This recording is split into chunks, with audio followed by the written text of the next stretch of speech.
Right, hi. Our objective is to have a brief discussion giving advice and help to pregnant women on being as comfy as possible. I have a couple of guests here, and please, I'm going to ask you to introduce yourself. And when you do that, please don't hold back. Let the listeners know why you're here. So really, let them know your expertise, I guess. So let's start with the closest to me. Please, Wendy. Hi, my name is Wendy Malifiuri. I'm a GP. At the moment, I work privately as a private GP. But obviously, as a GP, you see a lot of patients, and pregnant women are part of that, I guess, clientele. But my other really aspect of my business is health and well-being in general. I do health checks, health promotion, and that sort of thing in terms of coaching, in terms of mindfulness, just to have a holistic approach to health and well-being. Very good, lovely. Please. Hi, I'm Carly Eves and I'm an osteopath, and one of my specialities is pre and postnatal care. I'm also quite interested in sports injuries as well, and I find the two come out really well because a lot of women benefit from maintaining an active lifestyle while they're pregnant. And I've worked with midwives before, so I've got quite a unique sort of perspective with that. Very good, lovely, thank you. And so my name is Mike Dilk, and my company is RelaxBack UK, and my expertise in the whole thing really is only that I've done it. I've been through it as a partner, and so I have 2 young children, and selfishly speaking, I found my life was better if my wife was comfortable. So I really think this topic is useful and helpful to everybody, not just women. And one thing that really everyone, I'm sure, will be able to understand this: if your partner can't sleep well, then you don't sleep well either. So there's a big selfish thing about this. Yes. So one thing we could maybe start off with is, and I'm sure you get asked about this a lot, is sleeping when pregnant. Do you have any particular advice, or do people come to you with any particular concerns? Now you're both nodding, so let's start with Carly.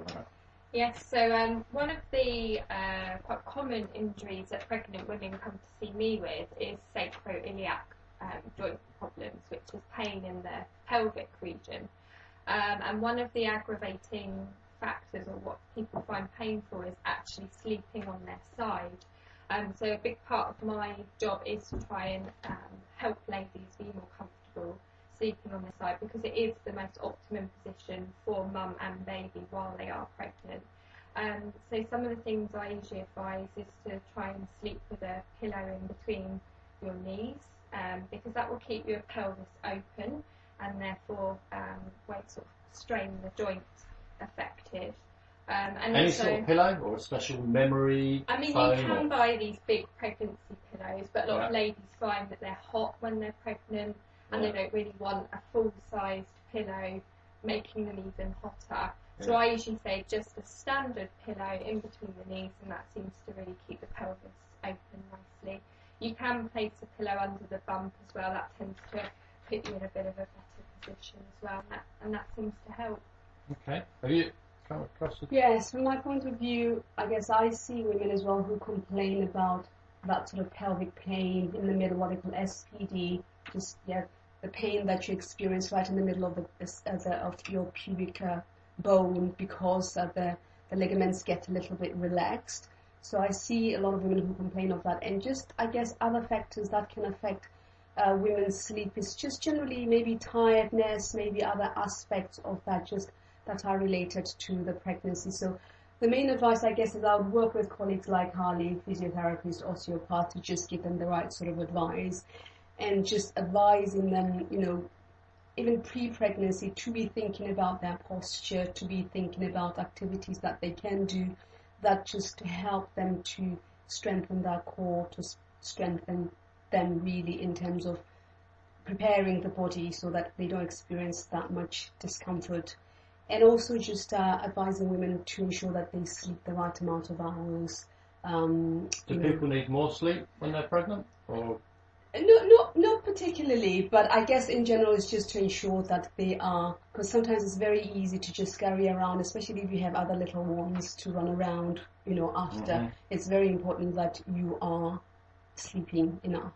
That's the main advice, really. One thing that I remember when my wife was pregnant is that certain foods that she would eat, and she could feel the baby like moving around like crazy after she'd eaten it. She would always say that my young.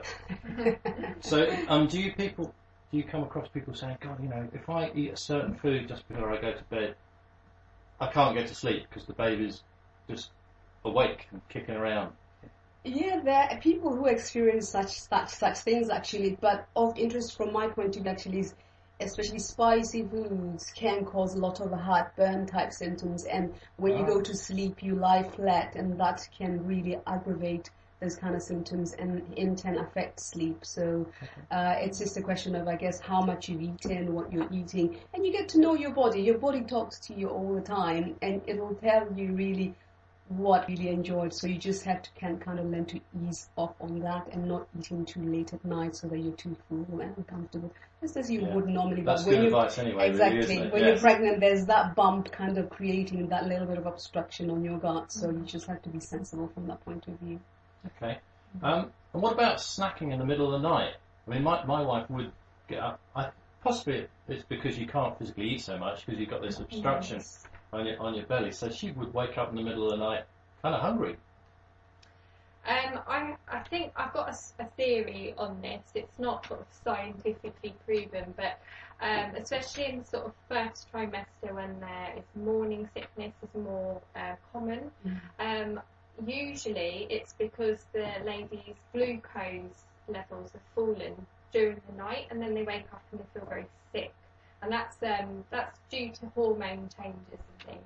So actually what I tell some of my ladies that suffer with morning sickness or wake up in the middle of the night hungry, wanting a sugary snack or something like that, is to actually drink a sugary drink like barley water before they go to bed, and it just keeps their glucose levels fairly stable, so when they wake up in the morning they're not feeling too sick, and that seems to work in some cases. Very good. All right. Yeah, no, I'm inclined to agree with that in the sense that with all the hormonal changes that are happening in the body, you can have blood sugars going up and down. So snacking even during the day actually is very important, that you're eating snacks in between meals to just maintain those blood sugars throughout. And even if maybe before bed, just some nuts, a handful of nuts to just ensure that blood sugars are maintained out through the night, that might help. Okay, very good. So let's move on to a different topic now, because I'm sure each of these topics could take a whole programme or many out in themselves, and that the objective here is just quick snippets of advice in a short programme. And certainly you do come across people who almost treat pregnancy as an illness. It's not an illness. You can do pretty much everything you could before. But one thing I know people find uncomfortable, and actually everybody can find this uncomfortable, driving. I come across people that say, I can't drive, it's hell on my back. And I'm quite sure you have people asking you specifically about driving. Both head nodding, so yeah. Yeah. Oh, especially with SPD, which is what Wendy touched on before. Some ladies find that sort of opening of the leg, especially the right leg, to get out of the driver's side, or the left if they're getting out of the passenger side, it's particularly painful. And driving using the pedals and things, if they've got sciatica, very, very painful. So one of the pieces of advice with SPD, I would always say, is try when you're moving to get out of the car to do the sort of ladylike movement of keeping your knees together and swing your feet out together, and that seems to really as we help. are at finishing school, obviously. Yes, absolutely, with a book on our head as well. But that seems to work, as well as, obviously if you are suffering with any musculoskeletal problems, it is always best to go and see a pregnancy specialist, osteopath, physiotherapist, etc. And then we can give you sort of exercises to help with that. Just going to have to rewind a bit here. This could be my male ignorance kicking in, but you mentioned something before, and you mentioned it earlier actually, with SPD, so SPD. Cis pubis dysfunction. Basically, there's a small fibrous joint at the front of the pelvis in the pubic region, and that has to soften to allow the baby's head to pass through the birth canal. But what can happen in some ladies is it becomes too lax early on, and they get a lot of pain and discomfort in that area. And that's due to hormone changes. Right. And is that, do you sort of live with that? Can you do anything No, to try? absolutely. We can both do things that both a GP and an osteopath. So don't suffer in silence. There's lots of things that you can do. Absolutely. As well as, pain control. Yeah. But the key thing really is just sort of mobility and the types of exercises and just maintaining that from that point of view, really. Yeah, not aggravating it by doing anything that you have to sort of move your legs open and gap the pelvis. So it is things like getting in and out of a car, keeping the knees together, getting in and out of bed or turning in bed in particular, keep those knees together. And there are certain strengthening exercises that you can do to strengthen the core and the hip muscles to try and help with it. I've actually seen a piece of equipment that you can put on the driver's seat and then the whole thing swivels. Right. So the idea is that it's just easier to swivel out, I think. Yeah, it's very clever. I think that it does exactly what you're describing there and takes up the effort. But coming back to the driving aspect of the impact on pregnancy, I guess there's other things to think about. It's just the duration of if you're going on a long drive, to just ensure that you're stopping every couple of hours, that sort of thing, to get up and stretch your legs and move around, and other things like ensuring that you're drinking enough water to just avoid the risk of thrombosis in the legs, just maintaining mobility so you're not in one position for a long period of time. So that also tends to help. Something to think about. Yeah, very good. So that being in one position for a period of time might lead on to the next thing. This could cover all sorts of topics, but I'm keen to just explore work. Women can continue working up to the day before they give birth. It's not that uncommon, really. There's no reason why they shouldn't do that, and work can encompass all sorts of different things. But a lot of us work in an office. So do you have people asking you about office work, how to make office work a little more bearable when they're pregnant? Yeah. Absolutely, in the sense that, right from the word go, when you leave home, journey-wise, if you're going to be sort of avoiding standing up for too long on a train journey, that sort of thing, hopefully you might be lucky enough to get a seat. Yeah. And when you're at work in itself, just ensuring that you maintain the right sort of posture, you have a comfortable chair that's suited to support you very well, as well as, getting up, ensuring that you're not in one particular position. Your whole workspace should just be in such a way that it's adapted to accommodate you, the bump, and your posture, so that you're not suffering too much aches and pains. Yeah.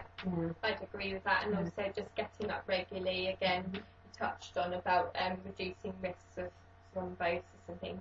A lot of ladies can complain of cramps, especially if they're still wearing heels and things, walking to work. So just making sure when you get home that you do stretch your calf muscles out and things, and keep your ankles mobile at work. So under the desk, just sort of pointing your ankles up and down and just keeping them nice and mobile like you would on a long haul flight. Just to try and keep all the circulation going, and even just things like you can get swollen ankles when you're pregnant and sitting a little bit too much. So just keeping those ankles nice and mobile will make you feel more comfortable. Yeah, another little thing, trick, if you do have a little stool, especially like you're saying, if you have suffer with swollen ankles, if you're able to put your feet up to just ease that pressure of fluid retention on the legs, so to help the fluid to come away from your legs, that also helps. You mentioned shoes there, and people will wear high heels when they're pregnant. Some ladies do. Okay. Yeah. Obviously, you've heard in the news about the lady who worked as a receptionist and was pretty much forced to wear heels, and some ladies feel like they need to in a particular environment. So, some people still do. So, in that case, you need to really look after your calf muscles. Absolutely. Sometimes when, I don't know how relevant this is, but I'll tell the story anyway. I quite often go to exhibitions that are showing various pieces of equipment on how to be good for your back, chairs and desks and all sorts of things like that. And quite often, people working on those exhibition stands, women in particular, are wearing shoes that are really bad for the back. It always surprises me. Apparently, with certain, I think it's something like 4-inch heels make your back curve to the effect of being 8 months pregnant. So I would usually advise people not to wear heels when they are in their second or third trimester, because your back really doesn't need that extra loading. So yeah, if possible, wear flat or very low heeled shoes. And I would have thought if a workplace likes you to wear heels, at one time in there they might relax rules. That would be the time. I would hope so. I really would. Yeah. All right. Other things that you mentioned, touched on it a little bit already, but I've seen news reports recently about people running when they're pregnant and doing all different sorts of exercise.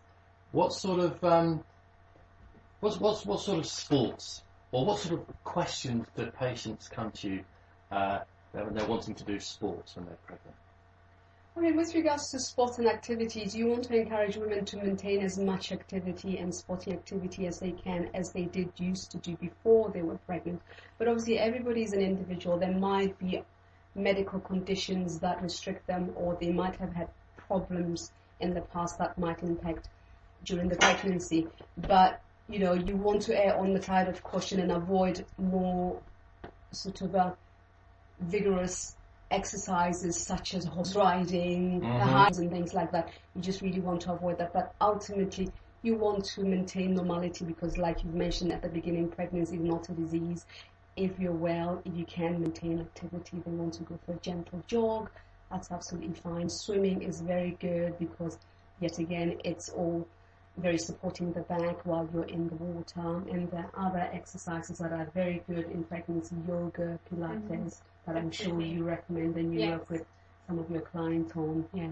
Yeah, definitely. And also, just another consideration, just making sure that you wear a really supportive sports bra as well, because obviously the breast tissue does enlarge in pregnancy, and I very often see ladies with incorrect fitting bras and sports bras, and that can put a real strain on your mid-back. So if you're jogging, you need to just be really careful with that. But other than that, I mirror everything that Wendy says about the exercise. I definitely encourage it. Most forms of exercise are suitable, apart from the high impact things. But yeah, a gentle jog. Maybe not running a marathon, but 5k is fine. And although there are examples of people who've done that. Absolutely. Yes. Maybe not recommended, but as long as you've seen your GP and they're happy, then fine. In some of the media I was looking at before, they were talking about some sports that you get particularly hot doing them. So they were saying those might not be quite so good to do. And then I was trying to think of what sports there might be that you get particularly hot. And the only one I could think of where I've done and I've just melted is squash. And I can imagine squash is, because there's a lot of impact. You change direction very quickly. You're pounding around, or at least I do, because I'm not very good. Yeah, and there's balls, there's rackets, so it just sounds a little bit. I'd probably be a little bit careful on that aspect. Like you say, I'd expect exercise does make you feel hot anyway. So Okay. All right. So if people have any specific sport worries, they can get in touch with you guys later on, and at the end of this there'll be contact details given out. So what other things do people do? Well, we've had sport, we've had work, driving, sleeping. What about just walking? I don't know, we do that all the time. Well, maybe we've covered that with shoes, but does anyone come to you saying, if I have to walk anywhere, it's just agony. What can I do to help? Yeah, absolutely. It's helpful for me actually when I'm trying to formulate what's wrong with, why this lady isn't coping with the demands of pregnancy. Because as you've touched on, it isn't a disease. It is a physiological change that happens to the body, and sometimes if problems occur, it's because the lady's body just isn't coping with the changes. So in particular, if ladies experience pain going upstairs or walking uphill, that's useful to me because it might indicate something maybe wrong with a disc in their back, or If they're on the flat, that could be more of a one of the joints in the back or the sacroiliac joints again. So it's useful for me to know what is aggravating them. But yeah, definitely supportive footwear. A lot of ladies find their arches collapse when they get pregnant because of the increasing weight and the laxity of the ligaments caused by hormone changes. So if that occurs, making sure you have supportive footwear, maybe with an arch support in the shoe or supportive trainers, that's useful as well. But generally the advice is to try and walk unless it's incredibly painful to do. And then I would suggest that someone goes to see an osteopath, a physio or their GP in that case. I mean, I guess as a GP I see everything and anything really in terms of other problems people might experience. Something that comes to mind might be bladder control issues in relation to the pregnancy, I guess. And that can be, I guess helped if pre-pregnancy you're doing exercises that are strengthening your core, that are strengthening your pelvic floor, things that you can do through yoga, yet for the various changes that are going to occur as a result of the physical changes and the hormonal changes. And also just ensuring that advice on hydration and drinking enough water, being cautious on drinks that might overstimulate the bladder, such as caffeinated type drinks, and just ensuring that you're keeping that to a minimum. Really. Brilliant. Okay. Well, thank you. We've skated over a few topics there. I get the impression there's a lot more detail, a lot more useful things we could say. But let's hold it there for now. But what I'll do, please, I'll ask both of you, and this might be a bit unfair, but I'm going to do it anyway.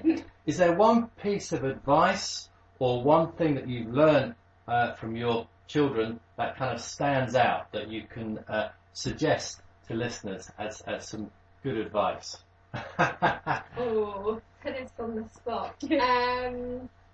Well, what I would say is common theme in medicine, whether that is osteopathy or orthodox medicine, GPs, etc., is that movement is key to health, and just try and stay as active as possible during your pregnancy. That would be my piece of advice. I guess from my point of view, I've touched on this again, is that just having a holistic approach to your pregnancy. It's not always one thing. It may be something to do with your emotions, the mind, the body, the spirit, and it's just having that sort of a holistic approach to your lifestyle, really, even before the pregnancy, during the pregnancy, and after the pregnancy, just ensuring that everything complements each other. So through my pregnancies, I'd always tried to sort of have that sort of approach where I'm looking after myself from just different points of view. So good, thank you very much. Well, that was very useful, and I would urge listeners, if they want to get some more information, to contact Wendy or Carly, and I shall pass over to them to leave the best contact information for them. So please, that's Carly. Okay, so my own business in Luton is Luton Osteopathy, and my website address is www.lutonosteopathy.co.uk, and I'm also an associate osteopath in St Albans, and that's St Albans Osteopathy, www.stalbans-osteopathy.co.uk. Excellent, thank you. Okay, my clinic is called Hearts Health and Wellbeing, and we're based in St Albans on London Road. Our address is number 11 London Road in St Albans. Our telephone number is 01727812925. And if you want to have a look at some of the services that we offer in general, our website is www.hhwclinic.com. Excellent, thank you. And my name is Mike Dilk. The name of my company is Relax Back UK, and the website is relaxbackuk.com. So I'd like to thank both of you for coming along and chatting today, and I'd also like to thank the listeners out there for listening. Thank you. Thank you.